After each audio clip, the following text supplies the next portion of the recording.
Hello'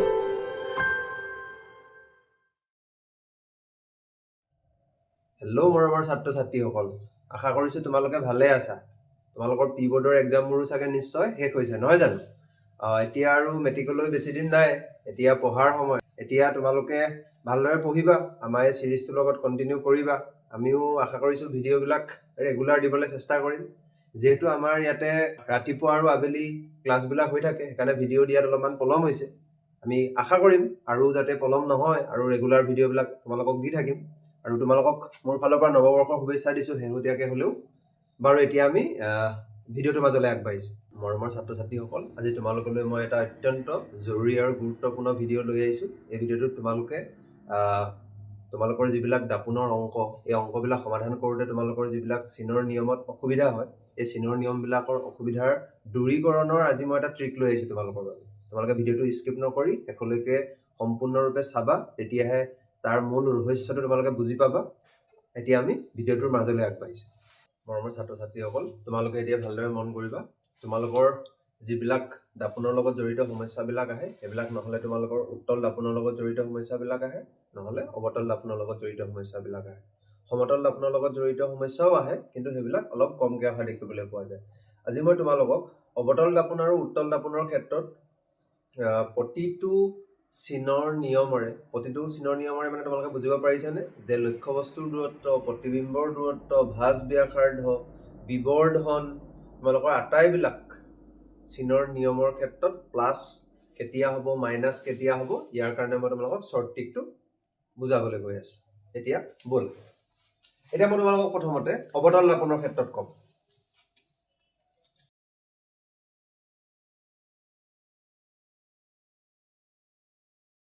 অৱতল দাপোন, প্ৰথমতে আমি কি লিখিম? অৱতল দাপোনত 1 নম্বৰতে লিখিম আমি লক্ষ্যবস্তুৰ দূৰত্ব।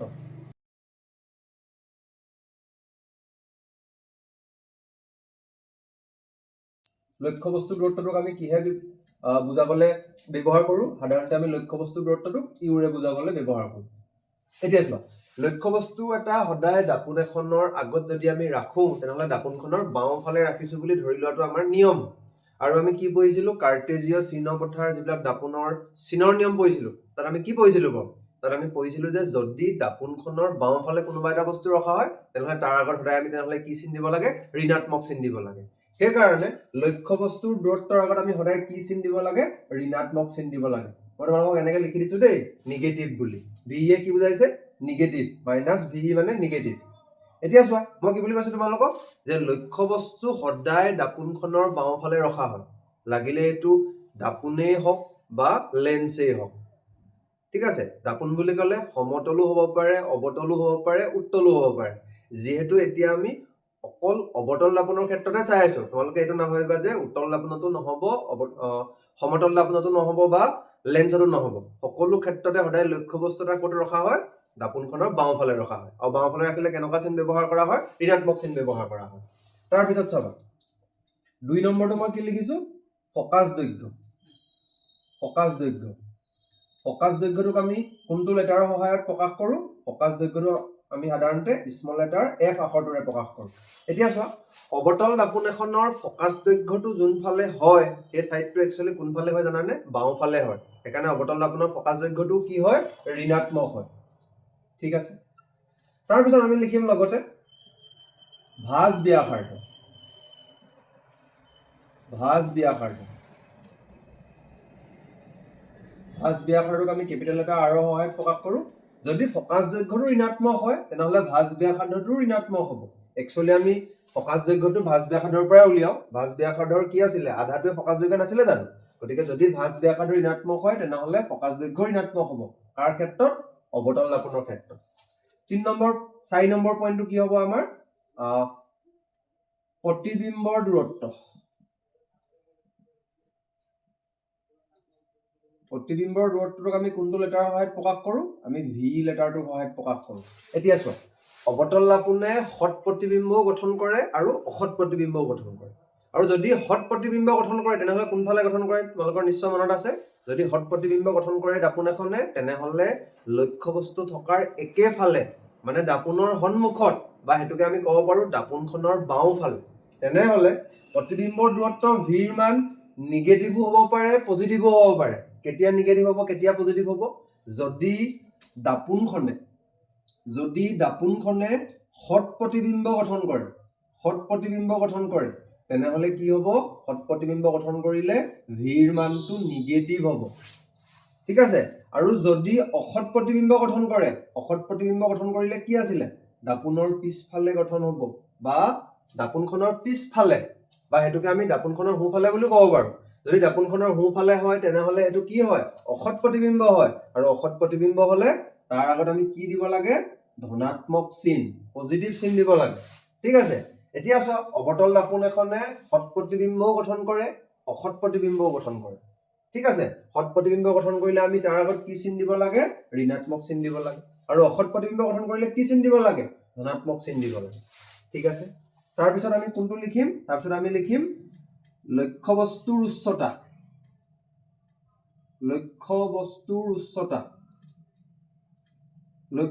উচ্চতাটোক আমি কোনটো লেটাৰ সহায়ত প্ৰকাশ কৰোঁ বাৰু মনত আছে নে লক্ষ্যবস্তুৰ উচ্চতাটোক আমি স্মল লেটাৰ এইচ ৰ সহায়ত প্ৰকাশ কৰোঁ এতিয়া চোৱা মই যদি দাপোন এখনৰ আগত ৰৈ থাকো তেনেহলে প্ৰথম কি হ'ব মই দাপোনখনৰ আগত লক্ষ্যবস্তু হিচাপে ৰৈ আছো আৰু 2 নম্বৰ পইণ্টটো কি হ'ব মই দাপোনখনৰ বাওঁফালে ৰখি আছো সেইকাৰণে মোৰ আগত কি চিন দিব লাগিব ঋণাত্মক চিন দিব লাগিব আৰু এটা কথা মনত ৰাখিবা কিন্তু তোমালোকে দাপোনৰ পৰা সদায় বস্তুবিলাক ক'ৰ পৰা জোখা হয় মানে দাপোন এখনৰ আগত থকা বস্তুবিলাক সদায় দাপোনখনৰ ক'ৰ পৰা জোখা হয় দাপোনখনৰ মেৰুৰ পৰা জোখা হয় ঠিক আছে তেনেহলে মই যদি দাপোনখনৰ আগত ৰৈ থাকো তেনেহলে মোক দাপোনখনৰ মেৰুৰ পৰা জোখিম মই কিমান দূৰত আছো তেনেহলে মই হ'ম লক্ষ্যবস্তুৰ দূৰত্ব আৰু মই যে দাপোনখনৰ আগত ৰখি আছো মই একচুয়ালি দাপোনখনৰ মুখ্য অক্ষৰ ওপৰত থিয় হৈ আছো বুলি ধৰা হয় তেনেহলে মোৰো হাইট এটা নাই জানো ময়ো কিবা এটা ওখ নহয় জানো তেনেহলে মই যিমান ওখ হ'ম হেতুক মোৰ লক্ষ্যবস্তুৰ উচ্চতা বুলি ক'ব আৰু হেতু সদায় ধনাত্মক ঠিক আছে তেনেহলে এটো আমি কি বুলি লিখিম অলৱেজ পজিটিভ সদায় ধনাত্মক দাপোন হওক লেন্স হওক কথা নাই যদি কোনোবা এটা লক্ষ্যবস্তু লেন্স বা দাপোন এখনৰ আগত আছে তেনেহলে ই সদায় কাৰ ওপৰত আছে মুখ্য অক্ষডালৰ ওপৰ ফালে আছে তেনেহলে তাৰ আগত তোমালোকে সদায় ধনাত্মক চিন দিবলৈ নাপাহৰিবা এতিয়া আমাৰ 6 নম্বৰটো কি হ'ব এতিয়া আমাৰ 6 নম্বৰটো হ'ব প্ৰতিবিম্বৰ উচ্চতা তাক আমি কোনটো লেটাৰ সহায়ত প্ৰকাশ কৰো আমি এইচ ডেছ লেটাৰটো সহায়ত প্ৰকাশ কৰো এতিয়া তোমালোকে চোৱা প্ৰতিবিম্বৰ আমাৰ কি হ'ব পাৰে বুলি কৈছিলো মই প্ৰতিবিম্বটো আমাৰ হটো হ'ব পাৰে অসটো হ'ব পাৰে যদি হট প্ৰতিবিম্ব হয় তেনেহলে ই লক্ষ্যবস্তু থকাৰ ফালে গঠন হয় আৰু যদি অসৎ প্ৰতিবিম্ব হয় দাপোনখনৰ পিছফালে গঠন ঠিক আছে এতিয়া চোৱা যদি হট প্ৰতিবিম্ব হয় তেনেহলে হট প্ৰতিবিম্ব হলে দাপোনখনৰটো ফ্ৰন্টত গঠন হয় মানে দাপোনখনৰ সন্মুখত গঠন হয় লগতে মুখ্য অক্ষডালৰ তলতো গঠন হয় যদি মুখ্য অক্ষৰ তলত কোনোবা এটা বস্তু থাকে তেনেহলে তাৰ কাৰণে তোমালোকে কোনটো চিন ব্যৱহাৰ কৰিছিলা ঋণাত্মক চিন সেইকাৰণে আমি কি বুলি লিখিম যদি প্ৰতিবিম্বৰ উচ্চতাটো নিগেটিভ হ'বলে হয় তেনেহলে প্ৰতিবিম্বটো কি হ'ব লাগিব হট হ'ব লাগিব বুজি পাইছানে মই কি বুলি কৈছো প্ৰতিবিম্বৰ উচ্চতাটো ধনাত্মকো হ'ব পাৰে ঋণাত্মকো হ'ব পাৰে কাৰ ওপৰত নিৰ্ভৰ কৰিব এটো প্ৰতিবিম্বটো হট বনিছিলে নে অসৎ বনিছিলে তাৰ ওপৰত নিৰ্ভৰ কৰিব যদি প্ৰতিবিম্বটো হট হয় তেনেহলে প্ৰতিবিম্বৰ উচ্চতা কি হ'ব ঋণাত্মক হ'ব মানে মই যদি দাপোনখনৰ আগত থাকো তেনেহলে মোৰ প্ৰতিবিম্বটো মুখ্য অক্ষৰ তলত বনিব লক্ষ্যবস্তু থকাৰ একেফালে বুজিছানে তোমালোকৰ কথাটো আৰু অসৎ প্ৰতিবিম্বও বনিব পাৰে নহয় জানো দাপোনত অসৎ প্ৰতিবিম্বও বনিব পাৰে এখন কেনেকুৱা দাপোন আছিল অবতল দাপোনত যদি অসৎ প্ৰতিবিম্ব বনে তেনেহলে মুখ্য অক্ষৰ ওপৰত বনিব আৰু তাৰ কাৰণে আমি ধনাত্মক চিন ব্যৱহাৰ কৰিম মুখ্য অক্ষৰ ওপৰত কোনফালে বাৰু দাপোনখনৰ পিছফালে ঠিক আছে আৰু এটা আছিল আমাৰ হেকটো কি আছিল হেকৰটো আছিল আমাৰ 7 নম্বৰটো বিবৰ্ধন ঠিক আছে বিবৰ্ধন এতিয়া ভালকে মন কৰা তোমালোকে বিবৰ্ধনটোৰ কাৰণে আমি কোনটো লেটাৰ ইউজ কৰো সাধাৰণতে এম তোমালোকে এম উলিওৱাৰ ফৰ্মুলা দুটা পাইছিলা এটা আছিল v v/u আৰু এটা আছিল h'/h এতিয়া চোৱা বিবৰ্ধনটো যদি ঋণাত্মক হয় তেনেহলে প্ৰতিবিম্বটো কি আছিল প্ৰতিবিম্বটো আছিল হট ঠিক আছে আৰু বিবৰ্ধনটো যদি ধনাত্মক হয় তেনেহলে প্ৰতিবিম্বটো কি আছিল বাৰু অসৎ আছিল ঠিক আছে মানে কি বুজিলা তোমালোকে ইয়াৰ পৰা বিবৰ্ধনৰ আগত ঋণাত্মক চিন ব্যৱহাৰ কৰিম যদি প্ৰতিবিম্বটো হট হয় আৰু বিবৰ্ধনৰ আগত আমি ধনাত্মক চিন ব্যৱহাৰ কৰিম যদি প্ৰতিবিম্বটো অসৎ হয় তোমালোকে এই চিনৰ নিয়মকেইটা মনত ৰাখিব পাৰিবা এনেকে যদি তোমালোকে ইভাগে মানে তোমালোকৰ কিতাপত থকাৰ ভাগে যদি তোমালোকৰ বুজিবলৈ অসুবিধা হৈছে তেনেহ'লে তোমালোকে এনেদৰে মনত ৰাখিব পাৰিবা আৰু এনেদৰে মনত ৰাখিবই লাগিব বুলি কথা নাই তোমালোকে বুজিব চেষ্টা কৰা মই কি কৈ আছো মই কৈ আছো তোমালোকক লক্ষ্য বস্তু এটাৰ আগত আমি সদায় ঋণাত্মক চিন ব্যৱহাৰ কৰিব লাগে এইটো নিয়ম ঠিক আছে কেলে লক্ষ্য বস্তু এটা দাপোনখনৰ আগত আছে মানে সদায় বাওঁফালে আছে তেনেহ'লে আমি বাওঁফালে থাকিলে কি চিন ব্যৱহাৰ কৰোঁ ঋণাত্মক চিন তেনেদৰে ফকাচ দৈৰ্ঘ্য আৰু ভাঁজ ব্যাসাৰ্ধ দুইটাৰ লগত কি সম্পৰ্ক আছে বাৰু ভাঁজ ব্যাসাৰ্ধৰ আধাটোৱে আছিলে ফকাচ দৈৰ্ঘ্য নহয় জানো গতিকে ভাঁজ ব্যাসাৰ্ধ যদি ঋণাত্মক হয় তেনেহ'লে ফকাচ দৈৰ্ঘ্য ঋণাত্মক হ'ব ভাঁজ ব্যাসাৰ্ধ যদি ধনাত্মক হয় তেনেহ'লে ফকাচ দৈৰ্ঘ্যও কি হ'ব ধনাত্মক হ'ব এতিয়া চোৱা অৱতল দাপোনৰ কাৰণে আমাৰ কি আছিলে ফকাচ দৈৰ্ঘ্যটো মাইনাছ আছিলে নিগেটিভ আছিলে ঠিক আছে কিয় আছিলে কাৰণ ফকাচ দৈৰ্ঘ্যটো সদায় অৱতল দাপোনৰ বাওঁফালে অৱস্থিত আছিল ঠিক আছে প্ৰতিবিম্বৰ দূৰত্বটো কি আছিলে তোমালোকে যেতিয়া ৰশ্মি চিত্ৰ পঢ়িছিলা ৰশ্মি চিত্ৰত তোমালোকে দেখিছিলা যে অৱতল দাপোনে হঠ প্ৰতিবিম্ব গঠন কৰে অসৎ প্ৰতিবিম্ব গঠন কৰে যদি হঠ প্ৰতিবিম্ব গঠন কৰে তেনেহ'লে কোনফালে হঠ প্ৰতিবিম্ব বুলি কয় প্ৰতিবিম্বটো যদি লক্ষ্য বস্তু ৰখাৰ একেফালে গঠন হয় তেনেহ'লে তাক আমি হঠ প্ৰতিবিম্ব বুলি কওঁ আৰু হঠ প্ৰতিবিম্ব হ'লে আমি কি লগাব লাগে যিহেতু লক্ষ্য বস্তু থকাৰ একেফালে থাকে নহয় জানো লক্ষ্য বস্তুৰ আগত আমি কি চিন ব্যৱহাৰ কৰিছো ঋণাত্মক চিন সেইকাৰণে হঠ প্ৰতিবিম্বৰ আগত আমি কি চিন ব্যৱহাৰ কৰিম ঋণাত্মক চিন ব্যৱহাৰ কৰিম তেনেদৰে অৱতল দাপোনে অসৎ প্ৰতিবিম্বও গঠন কৰে আৰু অসৎ প্ৰতিবিম্বৰ কাৰণে আমি কোনটো চিন ব্যৱহাৰ কৰিম ধনাত্মক চিন ব্যৱহাৰ কৰিম ধনাত্মক চিন কেলে ব্যৱহাৰ কৰিম কাৰণ দাপোনৰ পিছফালে যদি প্ৰতিবিম্ব এটাৰ সৃষ্টি হয় তেনেহ'লে তাক আমি কি প্ৰতিবিম্ব বুলি কওঁ অসৎ প্ৰতিবিম্ব আৰু পিছফালে মানে দাপোনৰ কোনটো ফালে সোঁফালে ঠিক আছে আৰু সোঁফালে আমি সাধাৰণতে কোনটো চিন ব্যৱহাৰ কৰোঁ ধনাত্মক চিন ব্যৱহাৰ কৰোঁ তেনেদৰে লক্ষ্য বস্তুৰ উচ্চতাটো কি আছিলে পজিটিভ আছিলে সদায় ধনাত্মক কেলে যদি কোনোবা এটা বস্তু দাপোন এখনৰ আগত থাকে তেনেহ'লে সি সদায় মুখ্য অক্ষৰ ওপৰত থাকে আৰু ওপৰত থাকিলে মুখ্য অক্ষৰ বস্তুবিলাক কি হয় ধনাত্মক হয় সেইকাৰণে কি আছিলে লক্ষ্য বস্তুৰ উচ্চতা ধনাত্মক ইয়াত মই এটা ৱৰ্ড লিখি দিছো সদায় ঠিক আছে সদায় ধনাত্মক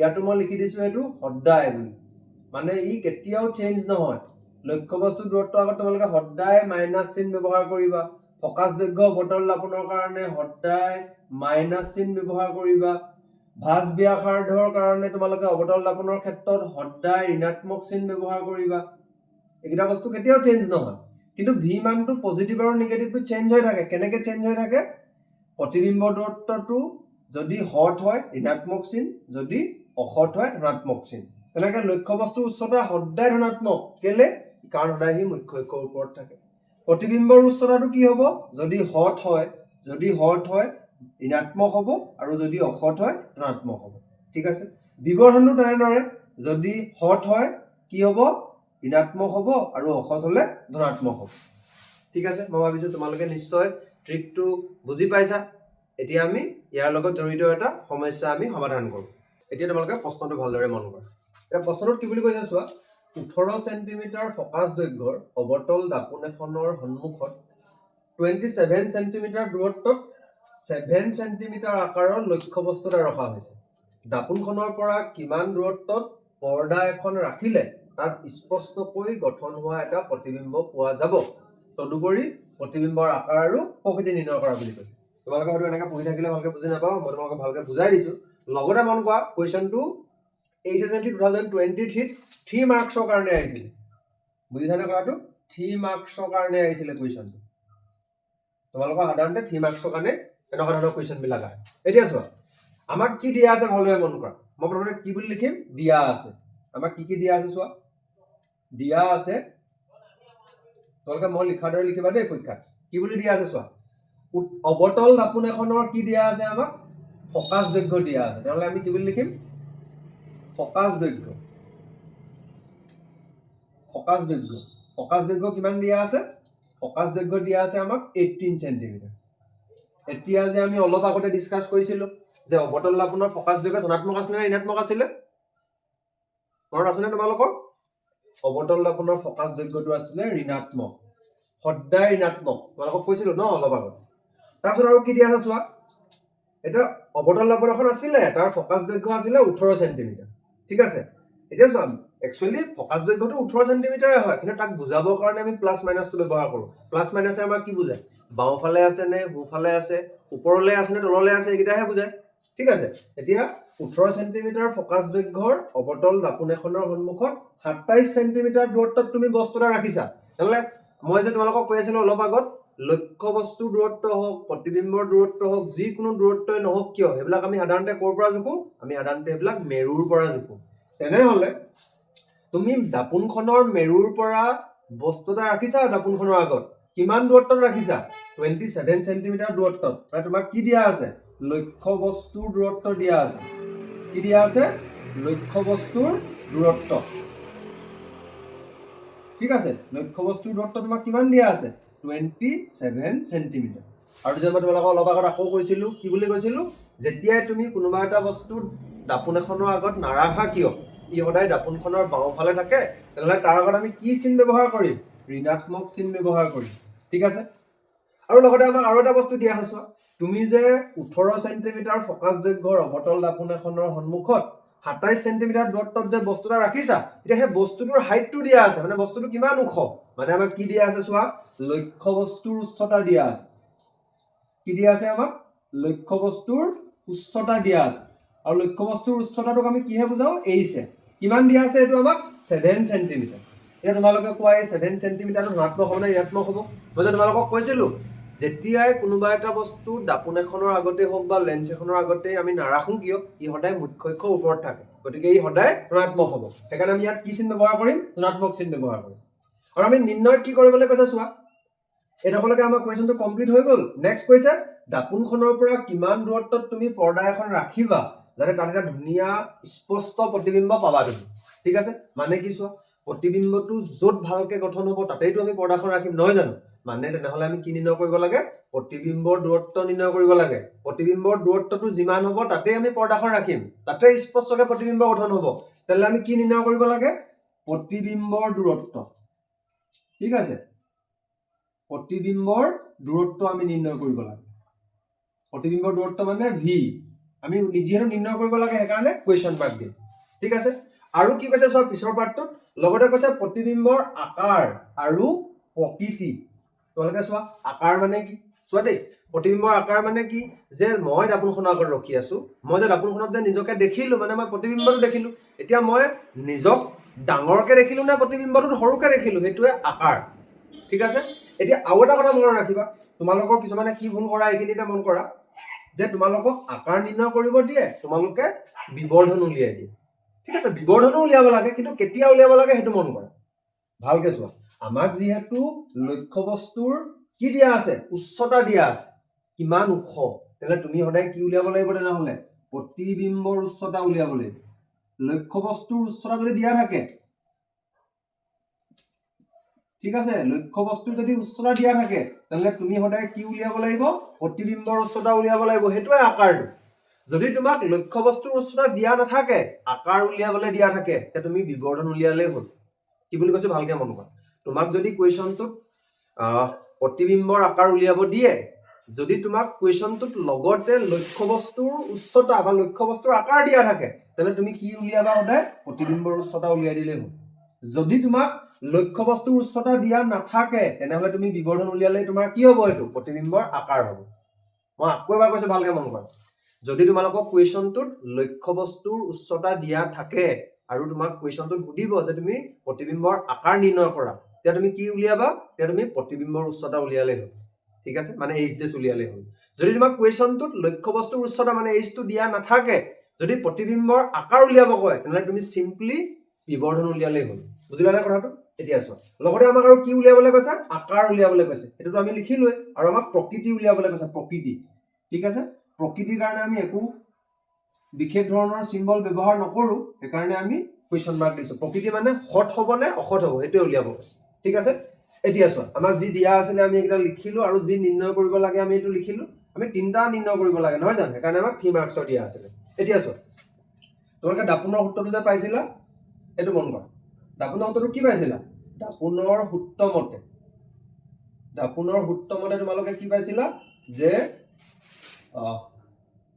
দাপোনৰ সূত্ৰ মানে তোমালোকে কি পাইছিলা 1/v plus 1/u equal to 1/f ঠিক আছে আমি ইয়াত কি নিৰ্ণয় কৰিব লাগে প্ৰথম আমি নিৰ্ণয় কৰিব লাগে প্ৰতিবিম্বৰ দূৰত্ব গম পালে আমাৰ বাকিবিলাক লাহে লাহে ওলাই গৈ থাকিব এটা প্ৰথমতে আমি প্ৰতিবিম্বৰ দূৰত্ব নিৰ্ণয় কৰিবলৈ হলে 1/v টো এফালে ৰাখিম 1/f টো অলৰেডি আমাৰ কি আছে সোঁফালে আছে নহয় গতিকে 1/u টো আমি ইফালে লৈ যাম তেতিয়া কি হ'ব -1/u ঠিক আছে এতিয়া আমাক এই ভ্যালুবিলাক দিয়া আছে না f মানে ফোকাস দৈৰ্ঘ্য u মানে লক্ষ্য বস্তু দূৰত্ব আমি ভ্যালুবিলাক বহাই দিও কি দেখিম ইয়াতে 1 কি হ'ব f মানে কিমান দিয়া আছে -18 সেন্টিমিটাৰটো আমি এটা নিলিখো আমি পিছত যেতিয়া আমি v ভ্যালুটো পাম তেতিয়া আমি বহাই দিলে হৈ যাব তাৰ পিছত মাজত আছিল মাইনাস দিলু u মানে কিমান দিয়া আছিল -27 ঠিক আছে সেন্টিমিটাৰটো আমি পিছত লিখিম ঠিক আছে এতিয়া চোৱা তোমালোকে এটা এখিনতে কি দেখিলা 1/-18 টো এটা ভগ্নাংশ আৰু এফালে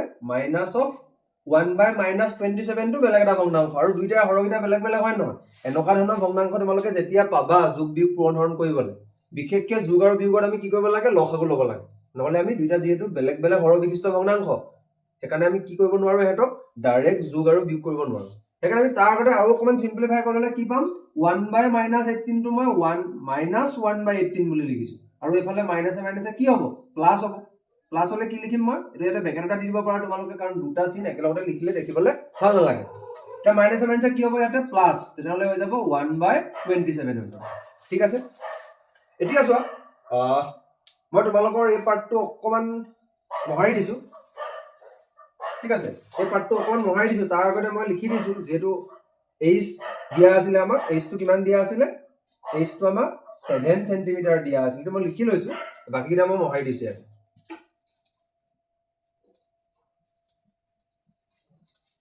এতিয়া চোৱা -1/18 আৰু +1/27 আমি ডাইৰেক্ট কৰিব নোৱাৰো বুলি ক'লো কি কাৰণে নোৱাৰো কাৰণ এই দুটা বেলেগ বেলেগ হৰ বিশিষ্ট ভগ্নাংশ গতিকে আমি 18 আৰু 27 ৰ লসাগু ল'ব লাগিব তোমালোকে লসাগু ল'বলৈ যদি নাজানা মই তোমালোকক দেখাই দিছো চাবা কেনেকৈ লসাগু সহজতে ল'ব পাৰিবা কাৰ লসাগু ল'ব লাগে 18 আৰু 27 গতিকে 18 আৰু 27 টো তোমালোকে এনেদৰে কাটি ল'বা তাৰ পিছত চাবা দুইটাকে দুইয়ে কেলে কৈছো কাৰণ দুইটো হ'ল সবতকে সৰু মৌলিক সংখ্যা নহয় জানো গতিকে আমি ইয়াক মৌলিক উৎপাদক বিশ্লেষণ কৰিম মানে দুইটাকে তা দুইয়ে দুইটাৰ ভিতৰত কা হৰণ যায় 18 হৰণ যায় মানে এটলিষ্ট কোনোবা এটা হৰণ যাব লাগিব তে 18 যায়তো সেইকাৰণে আমি কি কৰিম 29 যা মানে 2 9 18 হ'ব 27 নাযায় দুইয়ে হৰণ গতিকে 27 টো তুমি নমাই দিয়া আৰু চাবা তাৰ পিছত আকৌ দুইয়ে দুটাৰ ভিতৰত কোনোবা এটা হৰণ যায় নেকি যদি নাযায় তাহলে আমি দুই পিছৰ মৌলিক সংখ্যাটো কি আছিল 3 কাৰণে চাম এতিয়া চোৱা 3 এ 9 কো হৰণ যায় 27 কো হৰণ যায় মানে 3 এ যদি মই হৰণ কৰো কি হ'ব 3 3 গুণ 9 আৰু এফালে 3 9 গুণ কিমান হ'ব 27 হ'ব ঠিক আছে আকৌ চোৱা 3 এ আকৌ যায় নেকি দুইটাকে হৰণ যদি 3 এ নাযায় তেনেহলে আমি পাছে কৰিম কিন্তু এটা 3 এ যায় দুইটাকে হৰণ যদি 3 এ 3 হৰণ কৰিলে কিমান পাবা এবাৰ পাবা 3 গুণ 3 আৰু এফালে 9 হৰণ কৰিলে কিমান পাবা 3 এ 3 গুণ 9 আকৌ চোৱা দুইটাৰ ভিতৰত কোনোবা এটাক বা দুইটাকে 3 এ হৰণ যায় নেকি তোমালোকে কি দেখিলা এই 3 টোক 3 এ হৰণ যায় তেনেহলে ইয়াকটো হৰণ নাযায় নগলে সংখ্যাটো নমাই দিবা আৰু 3 গুণ এফালে কিমান হ'ব 3 হ'ব মানে এই 3 টোক 3 এ হৰণ যায় তে হেকত আমি 1 আৰু 1 পালোগে নহয় জানো এইখিনিতে আমাৰ কি হৈ গল হৰণ কৰা প্ৰক্ৰিয়াটো বা যেটো লসাগু উলিয়াবলৈ আমি গৈ আছিল এই প্ৰক্ৰিয়াটো আমাৰ ৰৈ গল তোমালোকে কি সংখ্যা পালা চোৱা এইকিটা এই সংখ্যাকিটা পূৰণ কৰিলে আমাৰ কি হৈ যাব লসাগু হৈ যাব কাৰ 18 আৰু 18 আৰু 27 তাহলে সংখ্যাকিটা কি হ'ব 2 পূৰণ 3 পূৰণ 3 পূৰণ 3 তাহলে কিমান হ'ব 2 3 গুণ 6 হ'ব 6 3 গুণ 18 হ'ব আৰু 18 লগত 3 গুণ কৰিলে কিমান হ'ব 54 হ'ব নহয় জানো গতিকে চোৱা এই ৰখ এতিয়া মই ইয়াত কন্টিনিউ কৰিলে কেনেকুৱা পাম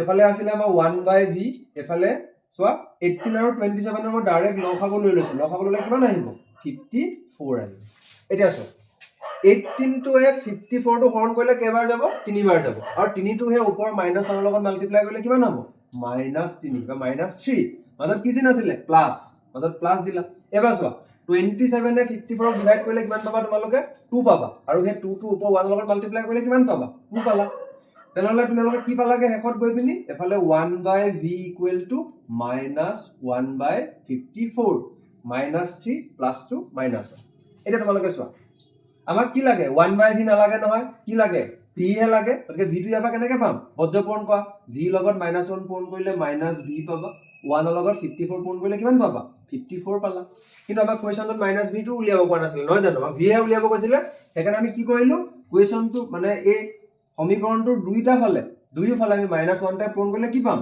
-1 * v মানে +v 54 * -1 মানে -54 ঠিক আছে আমি এখন লিখি দিম এতেকে v = -54 সেন্টিমিটার ঠিক আছে এতিয়া চোৱা v মানটো আমি কিহত পালোগে গৈ পিনি ঋণাত্মক চিহ্নত পালোগে নাই গৈ পিনি তাহলে v মানটো যদি ঋণাত্মক হয় তাহলে তোমালোকে আগত যে মই তোমালোকক জাস্ট কৈ আহিছিলো তাত তোমালোকে কি দেখিছিলা v মানটো যদি ঋণাত্মক হয় প্ৰতিবিম্বটো কি আছিলে হট নাছিলে জানো ঠিক আছে গতিকে আমি লাষ্টত আমাক কি বুলি উঠিছিলে কোৱেশ্যনটো যে দাপোনখনৰ পৰা কিমান দূৰত্বত পৰ্দা এখন ৰাখিলে তাৰ স্পষ্টকৈ গঠন হোৱা প্ৰতিবিম্ব এটা পোৱা যাব এখানে আমি কি বুলি লিখিম দাপোনখনৰ পৰা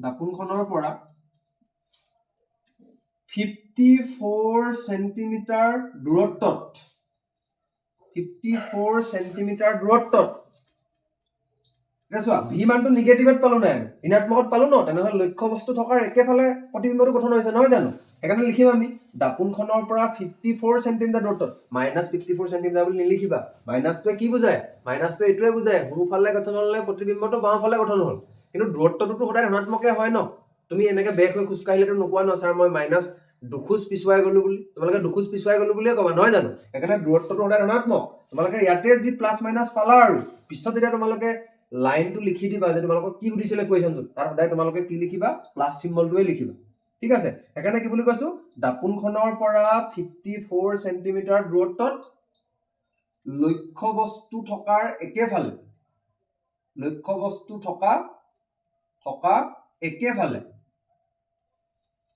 ঠিক আছে দাপোনখনৰ পৰা 54 সেন্টিমিটাৰ দূৰত্বত লক্ষ্য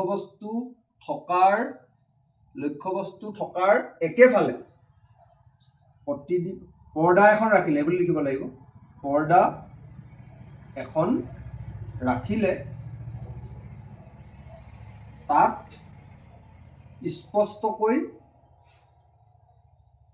স্পষ্টকৈ গঠন হোৱা এটা প্ৰতিবিম্ব পোৱা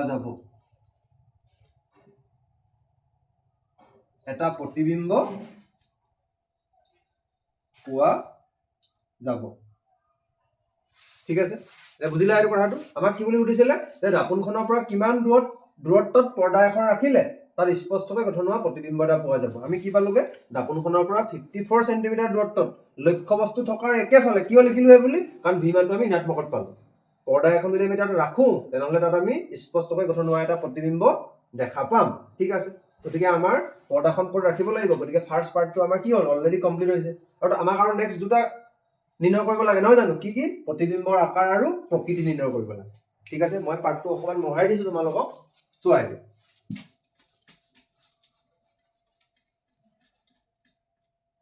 এটা পাৰ্টটো মই অকমান মহাই দিছো এফালৰ ডখৰ তোমালোকে লিখিলা বুলি মই ভাবিছো এতিয়া চোৱা v মানটো আমি কিহত পাইছিলো ঋণাত্মকত পাইছিলো নহয় জানো v মানটো ঋণাত্মকত পালে অকমান আগতে মই তোমালোকক চিনৰ নিয়মগিটাৰ ট্ৰিকটো দিছিলো তাত কি বুলি কৈছিলো যদি v ৰ মানটো ঋণাত্মক হয় তেনেহলে প্ৰতিবিম্বটো কেনেকুৱা প্ৰকৃতিৰ হয় হট প্ৰকৃতিৰ নহয় জানো সেইকাৰণে আমি কি বুলি লিখিম ইয়াতে v মানে কি আছিল প্ৰতিবিম্বৰ দূৰত্ব নহয় জানো v ৰ ঋণাত্মক মানে তোমালোকে মানে বুলি নিলিখি মানটোৱে বুলিও ক'ব পাৰা হা v ৰ ঋণাত্মক মানে বুজায় যে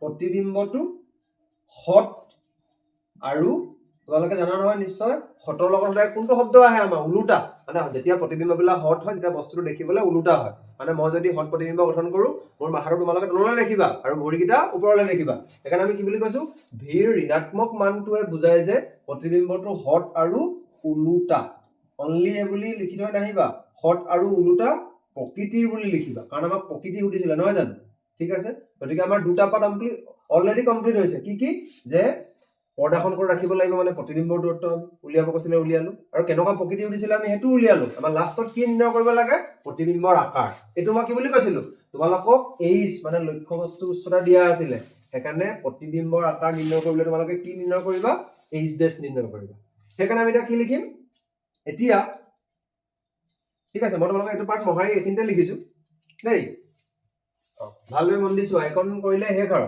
3 নম্বৰ পাই যাবা আৰামছে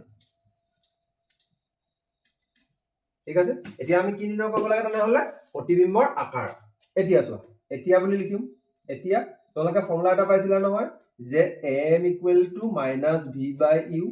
= h dash by h বুলি ফৰ্মুলা এটা পাইছিলা ঠিক আছে এতিয়া চোৱা m = -v/u আকৌ তাৰ লগত equal h dash by h তেনেহলে তাক মই এনেকৈ লিখিব পাৰিম নেকি -v/u লগত ইকুৱেল হ'ব h dash by h নিশ্চয় পাৰিম কাৰণ তিনটা ইকুৱেল এই দুটাটো অবিয়াসলি ইকুৱেল হ'ব তাৰ পিছত কি কৰিম চোৱা মই কি উলিয়াব লাগে h dash উলিয়াব লাগে তাৰ কাৰণে এটা কাম কৰো মই বজ্ৰপূৰণ কৰো u লগত h dash পূৰণ কৰিলে কি হ'ব u h dash আৰু এফালে -v লগত h পূৰণ কৰিলে কিমান হ'ব -v * h মানে vh তাৰ পিছত চোৱা মই h dash নিৰ্ণয় কৰিব লাগে গতিকে কি পাম চোৱা h dash টো h dash ৰ লগত u টো পূৰণ হৈ আছে নহয় জানো u টো ইফালে লৈ গলে কি হৈ যাব হৰণ হৈ যাব -vh / u এনেকুৱা হৈ যাব আৰু এটা অকমান আগত মই তোমালোকক কৈছিলো কি বুলি কৈছিলো চোৱা যেহেতু প্ৰতিবিম্বটো কি বনিছে ইয়াতে অসৎ প্ৰতিবিম্ব বনিছে সেই কাৰণে তোমালোকে h dash ৰ মানটো সদায় ঋণাত্মক পাবাগে গৈ পিনে তোমালোকে কবা নহয় চাৰে অংকটো কোৱাৰ পিছত কৈছে বুলি মই অংকটো নকোৱাৰ আগতে কৈছো চোৱা যে মই কৈছিলো প্ৰতিবিম্বটো যেতিয়া হট হলে হি সদায় লক্ষ্য বস্তু থকাৰ ফালে গঠন হয় আৰু হি সদায় মুখ্য অক্ষৰ তলত গঠন হয় আৰু মুখ্য অক্ষৰ তলত গঠন হলে কি আছিলে ঋণাত্মক চিন আছিলে নাই এটা চাবা তোমালোকে ইয়াৰ পৰা h dash ৰ মানটো ঋণাত্মকত আহিব তা ভ্যালু বিলাক আমি বহাই দিও মাইনাস লিখিলো v টো কিমান পাইছিলো v টো -54 ভালকে চোৱা a মাইনাস ডাল অলৰেডি আছে v মানে আকৌ -54 পাইছিলো সেইকাৰণে মই ব্ৰেকেটৰ ভিতৰত -54 বুলি লিখি দিছো আৰু h টো আমাক কিমান দিয়া আছিল h টো আমাক 7 cm দিয়া আছিল আৰু u টো কিমান আছিল u টো কিমান কৈছিলে -27 ইনে 27 কোৱা আছে নহয় জানো কিন্তু u টো আমি কি ব্যৱহাৰ কৰিছিলো -27 cm কাৰণ লক্ষ্য বস্তুটো সদায় দাপোনখনৰ বা লেন্সখনৰ বাওঁফালে ৰখা ঠিক আছে এতিয়া চোৱা মই এইখিনি পাতি দিছো এটো চোৱা এক হল আৰু দেই এফালে চোৱা মাইনাসৰ লগত মাইনাসটো পূৰণ কৰিলে কি হ'ব -54 মানে +54 এফালে ডিভাইডেড ইনটু 7 আৰু ডিভাইডেড বাই -27 এতিয়া চোৱা 27 দুটা হলে 54 নহয় জানো হয়নে তাহলে থাকিলে কিমান ওপৰত 2 * 7 তলত থাকিলে 2 * 7 তলত থাকিলে -1 ঠিক আছে 1 এ কোনোবা আকৌ চোৱা আৰু সিম্পল কে লিখি দিছো মই 2 * 7 মানে 14 তলত থাকিলে -1 এটা চোৱা 1 এ কোনোবা এটা সংখ্যা হৰণ কৰিলে সেই সংখ্যাটোকে পায় আৰু -1 এ কৰিলে জাস্ট আগত মাইনাস চিনটো আহি যাব তেনলে এবাৰ তোমালোকে কি পাবা -14 পালা কিহৰ মানটো h dash ৰ মানটো therefore এটাকে আমি কি লিখি দিম h dash = -14 cm ঠিক আছে এতিয়া চোৱা মই আকৌ কৈ আছো তোমালোকক মাইনাস প্লাসটো সদায় কি বুজায় মাইনাস প্লাসটো সদায় এটোৱে বুজায় বাও ফালে নে হু ফালে ওপৰলে তললে হেটোৱে বুজায় ইয়াত গৈ তোমালোকে h dash টো -14 cm বুলি পালা এনেকে থৈলে কিন্তু আনসাৰ তোমালোকৰ প্ৰপাৰ নহব তোমালোকে পিছত কবা মোৰচোন সায়েন্সত সবটোৱে শুদ্ধ হৈছিল অংকটো শুদ্ধকে কৈছিলো 3 মাৰ্কসটো গলে 3 মাৰ্কস নাপালো এইবিলাক কথা যদি তোমালোকে মন নকৰা এতিয়া নাপাবা মানে মাৰ্কস এতিয়া মই কি ক'ব বিচাৰিছো এটো চোৱা তোমাক প্ৰতিবিম্বৰ আকাৰ বুলি কৈছিলে তুমি h dash = -14 cm বুলি লিখি থৈ আহিলে নহব তুমি কি দেখিলা চোৱা h টো দিছিল তোমাক 7 cm তুমি h dash টো পালা 14 cm মানে কিনো মই যদি 7 cm ওখ আছিলো মই যদি নিজকে 14 cm ওখ দেখিলো দাপোনত মানে মই নিজকে দুগুণ ওখৰকে দেখা নাই জানো দুগুণ ডাঙৰকে দেখা নাই জানো এটোৱে লিখি থৈ আহিব লাগিব তোমালোকে মাইনাসটো জাস্ট তললে বনিছে হেতু কাৰণে বুজাইছে কাৰণ তোমালোকে লিখি দিবা এখন এনেকে থৈ নাহিবা পৰীক্ষাত কি বুলি লিখিবা এতেকে প্ৰতিবিম্বটো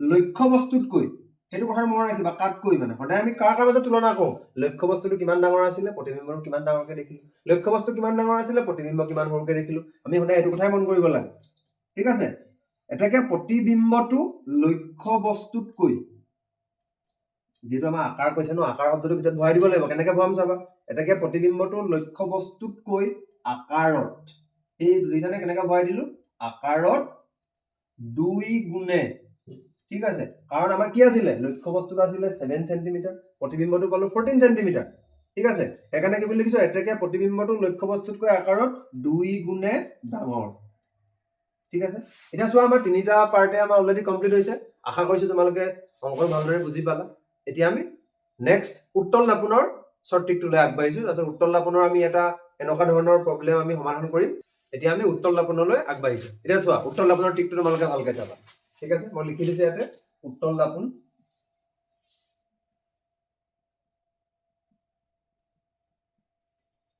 আমি যেনেদৰে অবতল দাপনৰ কাৰণে চাইছিলো 7টা কেছ ইয়াতো আমি উত্তল দাপনৰ কাৰণে 7টা কেছ চাম প্ৰথম চোৱা তোমালোকে প্ৰথম আমি কি লিখিম লক্ষ্য বস্তুৰ দূৰত্ব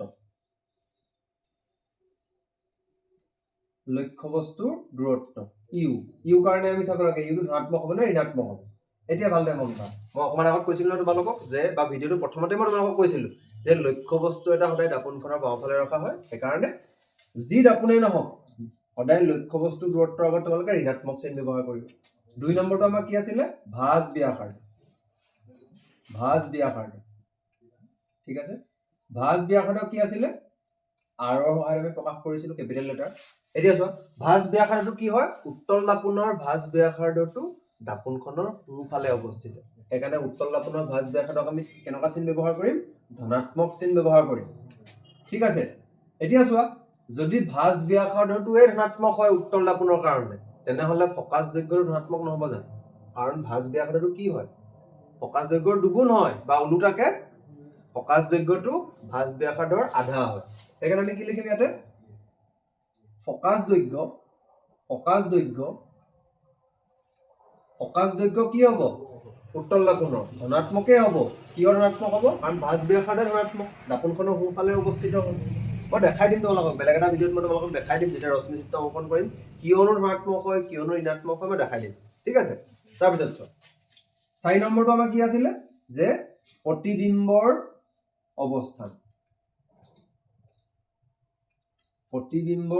অৱস্থানৰ কাৰণে আমি কোনটো চিম্বল ব্যৱহাৰ কৰো ভি এতিয়া চোৱা যেনেকৈ অবতল দাপনে হট প্ৰতিবিম্ব আৰু অসৎ প্ৰতিবিম্ব দুইটাই ব্যৱহাৰ কৰিছিল ঠিক আছে কিন্তু অবতল দাপনৰ নিচিনা উত্তল দাপনে হট প্ৰতিবিম্ব আৰু অসৎ প্ৰতিবিম্ব দুইটাই গঠন নকৰে উত্তল দাপনে একমাত্ৰ অসৎ প্ৰতিবিম্ব গঠন কৰে তোমালোকৰ তাৰ ওপৰত কুৱেশ্যন এটাও আছে যে গাড়ী পিছলে চোৱা দাপন হিচাপে কিয় উত্তল দাপন পছন্দ কৰা হয় কাৰণ তোমালোকে জানা উত্তল দাপনে সদায় অসৎ আৰু থিয়টো মেইন বস্তু হা অসৎ হোৱা কাৰণে থিয় হয় সেইকাৰণে তোমালোকৰ গাড়ী পিছলে চোৱা দাপোনখনত গাড়ীবিলাক চিধাকে অহা দেখা থিয়কে ধৰি লোৱা তুমি স্কুটি এখন চলাই গৈ আছা পিছফালে গাড়ীখন উল্টা হৈ আহিলে মানে তুমি অবতল দাপোন লগাই থোৱা আছিলে তেনেহ'লে তুমি ভয়তেচোন ক'ৰবাত খালে বাবে সোমাই দিবাগে নহয় জানো গৈ পিনে সেইকাৰণে উত্তল দাপনত আমি কি কৰো সদায় অসৎ আৰু থিয় প্ৰতিবিম্ব দেখিবলৈ পাওঁ সেইকাৰণে উত্তল দাপনে অকল এটাই প্ৰতিবিম্ব বনায় কেনেকুৱা প্ৰতিবিম্ব অসৎ প্ৰতিবিম্ব ঠিক আছে উত্তল দাপনে সদায় অসৎ প্ৰতিবিম্ব গঠন কৰে আৰু অসৎ প্ৰতিবিম্ব বনালে কি হয় দাপোনখনৰ পিছফালে মানে দাপোনখনৰ সোঁফালে গঠন হয় সেইকাৰণে তাৰ আগত আমি সদায় ধনাত্মক চিন ব্যৱহাৰ কৰো ঠিক আছে প্ৰতিবিম্বৰ অৱস্থান উত্তল দাপনৰ কাৰণে কি হয় সদায় ধনাত্মক হয় কিয় উত্তল দাপনে সদায় অসৎ প্ৰতিবিম্ব গঠন কৰে ঠিক আছে আৰু 5 নম্বৰটো কি হ'ব আমাৰ 5 নম্বৰটো হ'ব বিবৰ্ধন ঠিক আছে বিবৰ্ধন 5 নম্বৰটো কি হ'ব আমাৰ বিবৰ্ধন ঠিক আছে বিবৰ্ধনটো বুজাবলৈ আমি কোনটো লেটাৰ ইউজ কৰো এম এতিয়া চোৱা যেহেতু উত্তল দাপনে সদায় অসৎ প্ৰতিবিম্ব গঠন কৰে তেনেহলে আমি কি পাম চোৱা বিবৰ্ধনটো সদায় ধনাত্মক হ'ব কিয় কাৰণ অসৎ প্ৰতিবিম্ব হলে বিবৰ্ধনটো সদায় ধনাত্মক হয় আৰু সৎ প্ৰতিবিম্ব হলে বিবৰ্ধনৰ আগত ঋণাত্মক চিন দিব লাগে মানে বিবৰ্ধনটো ঋণাত্মক হয় তাৰপিছত আমাৰ আৰু কি আছিলে আৰু লক্ষ্য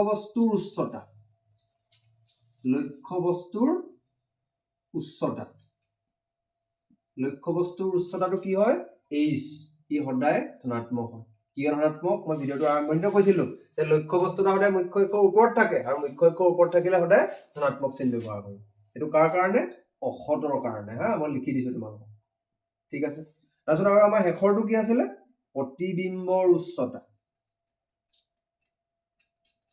কি আছিলে শেষৰটো প্ৰতিবিম্বৰ উচ্চতাটো আমি কেনেকৈ বুজাইছিলো h ডেশ আৰু চোৱা অসৎ প্ৰতিবিম্ব হলে কি হয় দাপোনখনৰ পিছফালে প্ৰতিবিম্বটো গঠন হয় লগতে দাপোনখনৰ পিছফালে যদি গঠন হৈছে মানে অসৎ প্ৰতিবিম্ব যদি হৈছে তেনেহলে ই সদায় মুখ্য অক্ষৰ ওপৰত হ'ব আৰু মুখ্য অক্ষৰ ওপৰত হলে কি আছিলে মুখ্য অক্ষৰ ওপৰত হলে কি হয় ধনাত্মক চিন ব্যৱহাৰ হয় ইয়াতো মই লিখি দিছো অসৎ ঠিক আছে মই আকৌ এবাৰ কৈ দিছো চোৱা লক্ষ্য বস্তু এটা সদায় দাপোন বা লেন্স এখনৰ বাওঁফালে ৰখা হয় আৰু বাওঁফালে থাকিলে আমি তাৰ কাৰণে ঋণাত্মক চিন ব্যৱহাৰ কৰিব লাগে লিখিলো উত্তল দাপোনৰ ভাঁজ ব্যাসাৰ্ধ দাপোনৰ সোঁফালে গঠন হয় বা সোঁফালে অৱস্থিত হয়, সেইকাৰণে তাৰ কাৰণে আমি ধনাত্মক চিন ব্যৱহাৰ কৰিম। যেনেকুৱা ধৰণৰ প্ৰব্লেমেই নাহক কিয় আমি এইকেইটা চিহ্ন ব্যৱহাৰ কৰিম। তাৰপিছত চোৱা, ভাঁজ ব্যাসাৰ্ধৰ আধাটোৱে আছিলে ফকাচ দৈৰ্ঘ্য, গতিকে ভাঁজ ব্যাসাৰ্ধ ধনাত্মক হলে ফকাচ দৈৰ্ঘ্য ধনাত্মক হ'ব। প্ৰতিবিম্বৰ অৱস্থান মানে ভি, ই সদায় ধনাত্মকত ওলাব। তোমালোকে উত্তল দাপোনৰ যদি সমস্যাবিলাক কৰি আছা অংকবিলাক, তাত যদি ভিটো কেনেবাকৈ ঋণাত্মকত ওলালে তেতিয়া ডাইৰেক্ট অংকটো ভুল হৈছে বুলি ভাবিবা তোমালোকে। কেলে?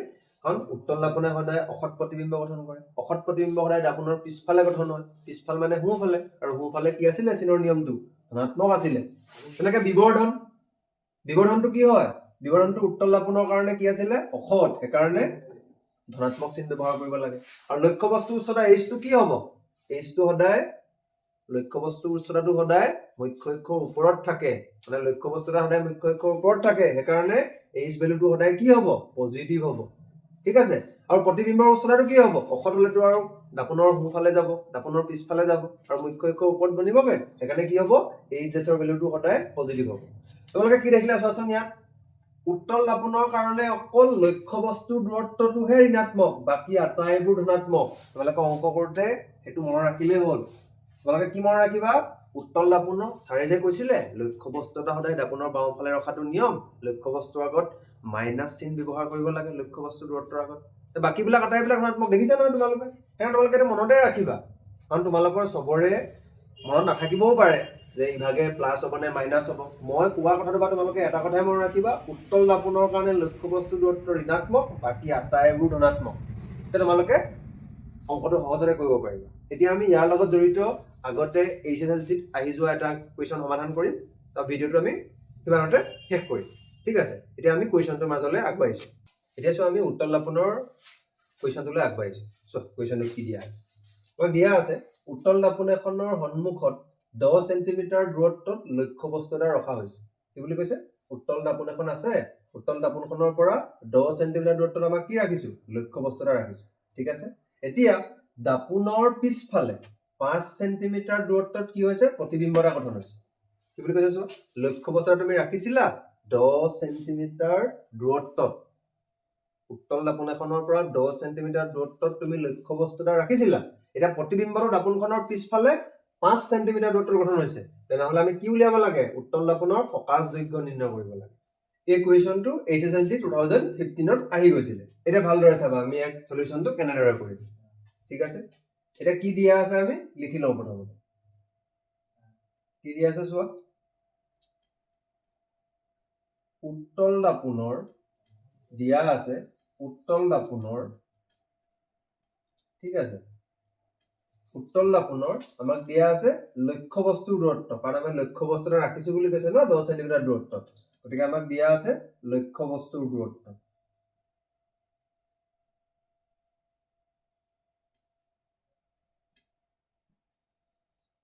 লক্ষ্য বস্তুৰ দূৰত্ব কিমান দিয়া আছে? 10 চেণ্টিমিটাৰ। এতিয়া কোৱা তোমালোকে, মই ভিডিঅ'টো আৰম্ভণিতে কৈছিলো নহয় যে উত্তল দাপোন এখনৰ সন্মুখত হওক, অৱতল দাপোন এখনৰ সন্মুখত হওক, লেন্স এখনৰ সন্মুখত হওক, লক্ষ্য বস্তু এটা ৰখাৰ লগে লগে কি হ'ব? লক্ষ্য বস্তুৰ দূৰত্বৰ আগত আমি কি চিন ব্যৱহাৰ কৰিম? ঋণাত্মক চিন ব্যৱহাৰ কৰিম। ঠিক আছে। তাৰপিছত কি বুলি কৈছে চোৱা, আৰু দাপোনৰ পিছফালে 5 চেণ্টিমিটাৰ দূৰত্বত প্ৰতিবিম্ব গঠন হৈছে। এতিয়া চোৱা, আমাক আৰু কি দিয়া আছে? প্ৰতিবিম্বৰ দূৰত্ব। প্ৰতিবিম্বৰ দূৰত্ব, আৰু এইটো আমাক কি দিয়া আছে? ভি দিয়া আছে। কিমান?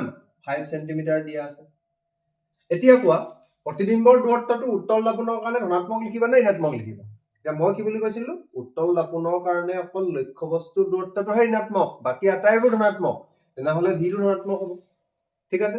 আৰু আমাক ইভাগে কুৱেশ্যনটোত কৈছে দেখোন, ভালদৰে চোৱা, যে দাপোনখনৰ পিছফালে বুলি, দাপোনৰ পিছফালে মানে দাপোনখনৰ সোঁ চাইডে নহয় জানো? আৰু দাপোনখনৰ সোঁফালে হ'লেচোন ধনাত্মক চিন আমি ব্যৱহাৰ কৰোৱেই। ঠিক আছে। আৰু কি উলিয়াবলৈ কৈছে কুৱেশ্যনটোত? উত্তল দাপোনৰ ফকাচ দৈৰ্ঘ্য নিৰ্ণয় কৰিবলৈ কৈছে। তেনেহ'লে আমাক কি নিৰ্ণয় কৰিবলৈ কৈছে? ফকাচ দৈৰ্ঘ্য। ফকাচ দৈৰ্ঘ্য নিৰ্ণয় কৰিবলৈ কৈছে। ঠিক আছে। এতিয়া কোনোবাই ক'বা নেকি মোক যে ফকাচ দৈৰ্ঘ্যটো ধনাত্মক হ'ব নে ঋণাত্মক হ'ব?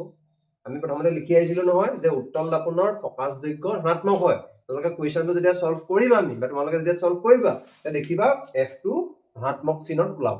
ঠিক আছে। এতিয়া আমি প্ৰশ্নটো সমাধান কৰিছো। এতিয়া তোমালোকে দাপোনৰ সূত্ৰ মতে কি পাইছিলা? দাপোনৰ সূত্ৰ মতে দাপোনৰ সূত্ৰমতে কি পাইছিলা যে 1/v plus 1/u equal to 1/f পাইছিলা এতিয়া চোৱা এই ফৰ্মুলাটোকে যদি মই সিধাকে লিখো কি পাবা 1/f equal to 1/v plus 1/u পাবা এতিয়া যদি মই v আৰু u ভ্যালু বিটা এটা বহাই দিও তাহলে আমাৰ f ৰ ভ্যালুটো ওলাই যাব এটা বহাই দিও ভ্যালু বিটা v মানে কিমান দিয়া আছে 5 u মানে কিমান দিয়া আছে -10 এতিয়া যদি মই ইয়াক আৰু অকমান সিম্পল কে লিখো কেনেকুৱা হ'ব 1/5 টো তেনেদৰে থাকিব দিলু প্লাসে মাইনাসে এফালে মাইনাস হ'ব আৰু 1/10 হৈ যাব ঠিক আছে এতিয়া মই এই পাৰ্টটো এফালে কৈছো দেই ভালকে চোৱা কি হ'ল চাবা আমাৰ এটা 5 আৰু 10 ৰ লসাগু লাগে 5 আৰু 10 ৰ লসাগু অথনি নিচিনাকে একে হ'ব যে 1/5 আৰু 1/10 আছে দুইটাৰে হৰগিটা বেলেগ বেলেগ গতিকে আমি ইয়াক ডাইৰেক্ট যোগ কৰিব নোৱাৰো ডাইৰেক্ট বিয়োগ কৰিব নোৱাৰো সেইকাৰণে লসাগু ল'ব লাগিব এতিয়া 5 আৰু 10 ৰ লসাগু কিমান আহিব অথনি নিচিনাকে তোমালোকে কামটো কৰিব পাৰা ইনো 10 আহিব বাৰু তথাপি তোমালোকে কিছুমানে হয়তো বুজি নাপাবও পাৰা মই আকৌ এবাৰ কৈ দিছো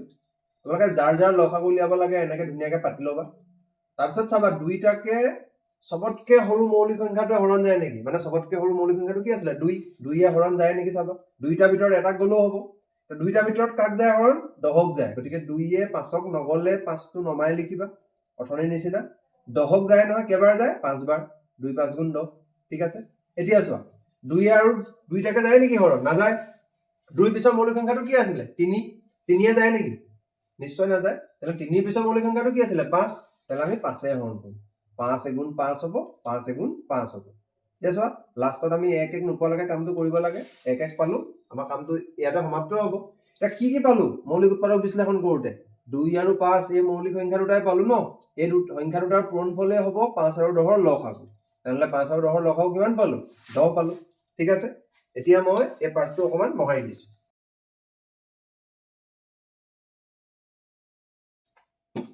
এতিয়া চোৱা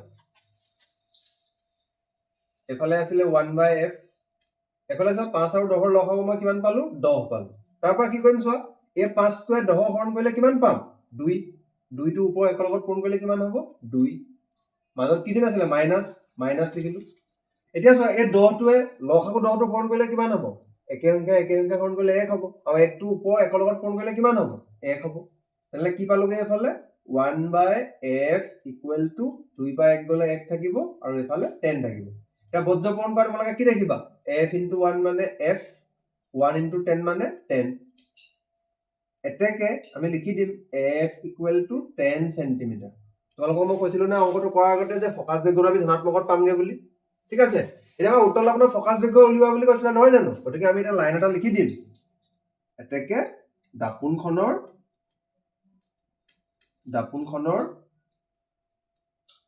ফোকাস দৈৰ্ঘ্য হ'ব ফোকাস দৈৰ্ঘ্য হ'ব 10 cm বুজি পালানে তোমালোকে আশা কৰিছো তোমালোকে বুজি পাইছা যদি বুজি পাইছা ভিডিওটো লাইক কমেন্ট কৰি দিবা আৰু কমেন্টত যদি কিবা তোমালোকৰ ডাউট থাকে সুধিবা আৰু তোমালোকে কিমানে ক্লাস 10 ৰ ষ্টুডেন্টে ভিডিও বিলাক চোৱা আমাক কমেন্ট কৰি জনাবা ঠিক আছে আকৌ নতুন এটা ভিডিওত লগ পোৱাৰ প্ৰতিশ্ৰুতিৰে আজিলৈ বিদায় লৈছো ধন্যবাদ